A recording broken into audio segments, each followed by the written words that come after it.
The Kindness Connection could use a helping hand. Once a month, volunteers fill backpacks with everyday items, then give those backpacks to people who are homeless or who have low incomes in Happy Valley Goose Bay. But just 4 months into the project, and the need for backpacks is greater than expected. For more now, we have two members of the Kindness Connection with us in studio. Denise Cole, good morning to you. Good morning. And Diane Kleimenhag, good morning to you. Good morning. So, Denise, I want to start by asking you, for people who don't know, what exactly is the Kindness Connection? Well, the Kindness Connection is a mobile outreach project that we go out the first Saturday of every month, and we look to connect and sort of build relationships with individuals who are in need. And so we supply backpacks as well as a warm meal and beverages, and then a conversation and a chance to connect with some of the service agencies that are here in the community. And is this sort of, how do I say this? Is this official? Is there any funding in an official capacity, or is this all volunteer-based? This is completely volunteer-based. The collaborative of the project team does have agencies, and we do sort of in-kind contributions, but the outreach itself is all volunteer, and all items that we use are from donations from the community of actual supplies or of financial contributions from the community. This is we have no operating budget for this project. Diane, this all began back in May. What have you learned about homelessness and the low-income situation in Happy Valley Goose Bay in those months? Well, I think we've been surprised by the response and by the amount of people that are in need. We see different people every month. It's not as repeat as you would think it would be. And there's a different demographic. We were targeting homeless and hidden homeless, and there are low-income families, like you mentioned, that just can't make ends meet with fixed income, low income, and the high cost of living here in Happy Valley Goose Bay. So the need is much greater than we originally thought, and I think that was our biggest learning curve. Also, it costs us a great deal of money to do this each month. It's about $1,800 a month that we have to use to fill the backpacks. So making that sustainable has been a challenge. So you're not seeing the same people every month, but are you seeing an average of people? Is there a number that you typically see on a Saturday? We give out roughly about 30 backpacks and refill kits a month. So, yeah, it's a high need. And you mentioned there, Diane, that it's not as many repeat people as one would expect. So it sounds like maybe not the stereotype of what we think of when we think of homelessness in Happy Valley Goose Bay. Yeah, it certainly broke down stereotypes for me. How so? I really thought we would see the same people over and over needing the services that we have. And the people that are coming for help are not the people that it's the working poor, it's the fixed income seniors, it's a whole array of people that come to visit us. Denise, what do you think that tells you about the gaps in the system and where help is needed? I think there's so many different learnings that have been coming from this. I think the reality that people on fixed income are struggling with whether it's personal hygiene items or, again, like the things that can save $20, $30 a month have to stretch out a long ways for someone who's on a fixed income. It also speaks to how our cost of living is increasing, whether it's things around rental rates or just how much things cost at the grocery store.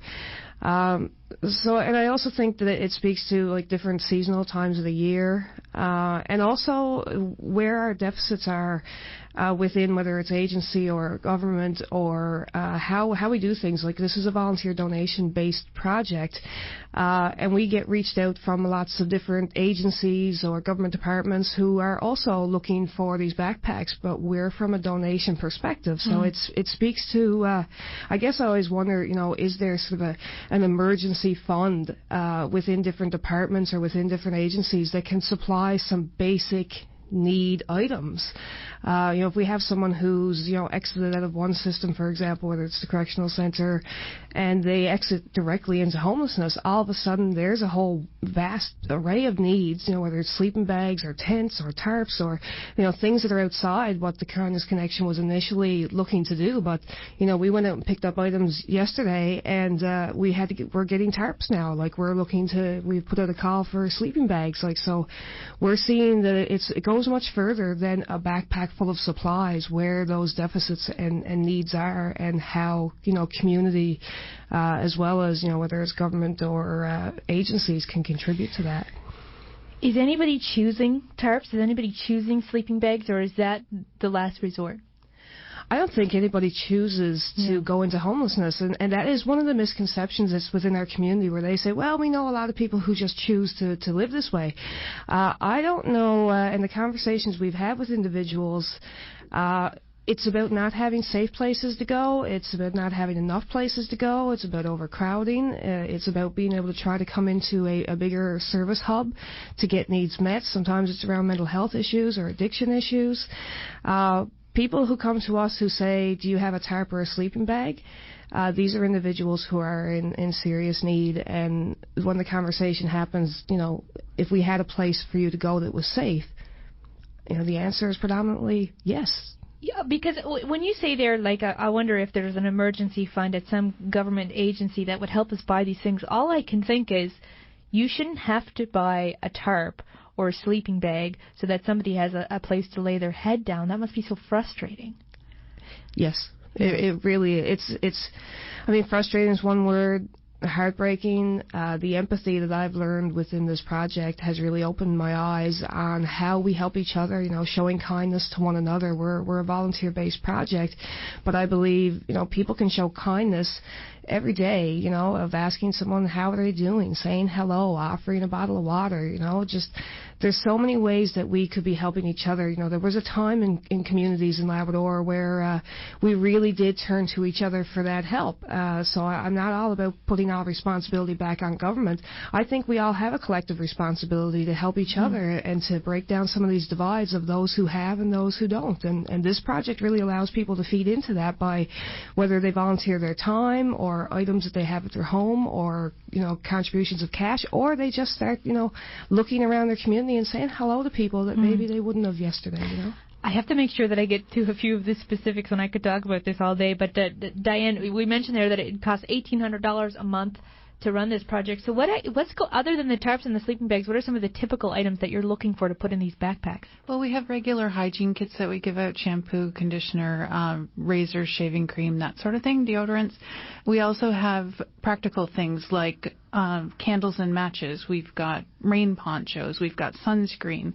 Just things that you would need in everyday life, and in my own home, I don't give a second thought to going out and getting, because it's a necessity. And that's what we're trying to give out, things that are necessities, the things that people can't live without. And it's an eye-opener, even for our volunteers, when they come in to pack, to say, oh my goodness, I never thought about that.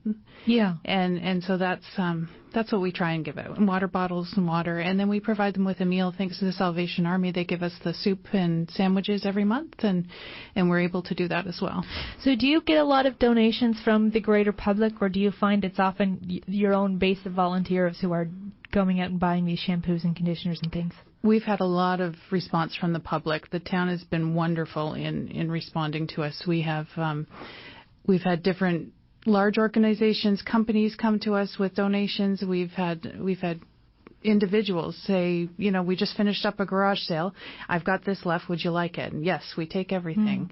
And then if we can't use it ourselves, we give it to other agencies in town that we know who can.